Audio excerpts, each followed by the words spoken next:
भारत का एक ऐसा कवि जिसे स्वतंत्रता के बाद राष्ट्र कवि की ख्याति प्राप्त हुई।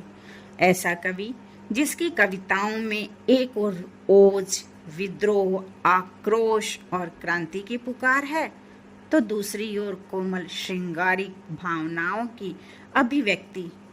एक ऐसा कवि जो साहित्य का वह सशक्त हस्ताक्षर है जिसकी कलम में दिनकर यानी सूर्य के समान चमक थी।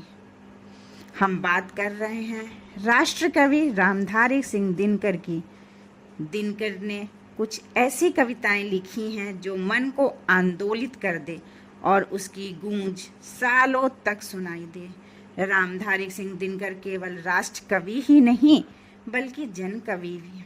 उनकी कविताएं हर वर्ग के व्यक्ति को मंत्र मुग्ध कर देती हैं।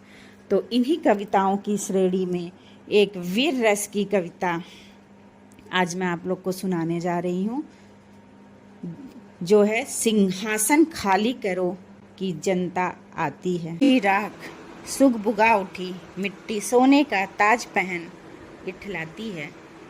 दो राह समय के रथ का घर घर नाद सुनो, सिंहासन खाली करो कि जनता आती है। जनता, हाँ, मिट्टी की अबोध मूर्तें वहीं, जाड़े पाले की कसक सदा सहने वाली। जब अंग अंग में लगे सांप हो चूस रहे, तब भी ना कभी मुंह खोल दर्द कहने वाली।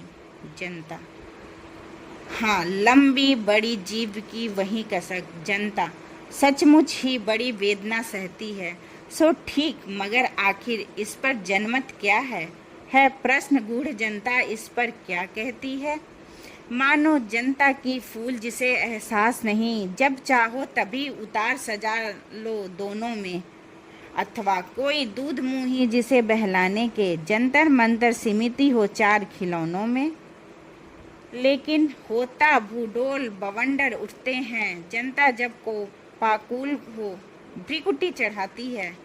दो राह समय के रथ का घर घर नाद सुनो, सिंहासन खाली करो कि जनता आती है। हुंकारों से महलों की नींव उखड़ जाती, सांसों के बल से ताज हवा में उड़ता है। जनता की रोके राह समय में ताव कहाँ, जब वह जिधर चाहती काल उधर ही मुड़ता है। अब दो शताब्दियों सहस्राब्द का अंधकार बीता, गवाक्ष अंबर के दहके जाते हैं। यह और नहीं कोई जनता के स्वप्न अजय, चिरते तिमिर का वक्ष उमड़ते जाते हैं। सबसे विराट जनतंत्र जगत का आ पहुँचा, 33 कोटि हित सिंहासन तय करो। अभिषेक आज राजा का नहीं प्रजा का है, 33 कोटि जनता के सिर पर मुकुट धरो। आरती लिए तू किसे ढूंढता है मूर्ख, मंदिरों राजप्रसादों में तहखानों में। देवता कहीं सड़कों पर गिट्टी तोड़ रहे, देवता मिलेंगे खेतों में खलिहानों में। फावड़े और हर राजदंड बनने को है, धूसरता सोने से श्रृंगार सजाती है। दोहरा समय के रथ का घर घर नाद सुनो, सिंहासन खाली करो कि जनता आती है।